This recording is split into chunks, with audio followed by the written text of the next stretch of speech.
Welcome back to Wooden Shoe Motorsports. So I do have to say I have a problem.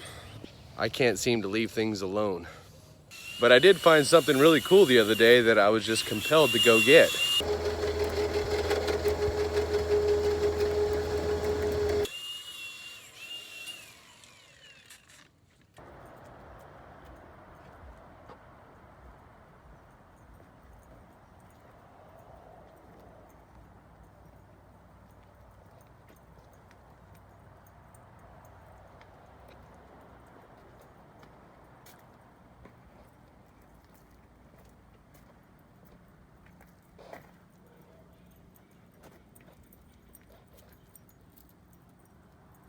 Well, we're gonna go ahead and pull those tires off a beer koozie, being that they're actually kind of on a time limit before they expire from sitting there.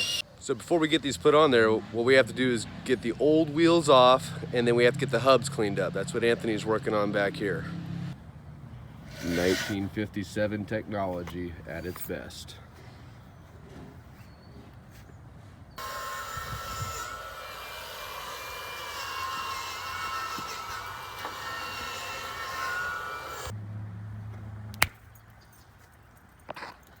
So here we are towards the end of the day, and I don't think the project's turning out too bad.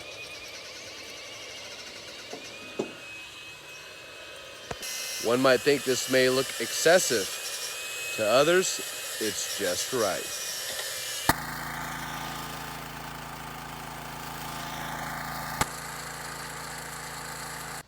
And with that, she's nice and blown down now. Now that we have everything pressure washed down, we can actually see all the extras that were added on back in the day, the custom work that was done to this frame.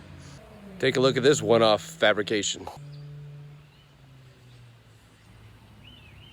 And that's coming off. That's coming off too. Got a couple more over here. We'll go ahead and knock those off also. Now, let's get rid of all of this. So the plans for this old girl are, once we get everything knocked off, cleaned up, we're gonna go ahead and put a flatbed on it, as this is a 1957 3600, an original cab and chassis. The original motor, which this is not, was a 283. This is a 307 out of an El Camino. We'll be upgrading that. The transmission is an SM420, better known as a Muncie. We'll be keeping that. We'll rebuild it. That one's definitely a keeper. Get the bodywork knocked out on this, and I'm thinking we're gonna go with like a nice red color, make those rims pop. And then lastly, we'll go through everything in this running gear and make sure that she is back to 100% roadworthy. Yes, that is a Eaton rear end. So right now, like everything else in the world, we are waiting on parts. We have orders coming out from LMC that are on their way here. Once they're here, we'll go ahead and put that front clip back on there, and you'll actually see somewhat of a finished product. Meanwhile, we get the motor and transmission pulled out. We'll send those over to the engine shop, have those gone through. So stay tuned as we go through this build. We'll keep you updated.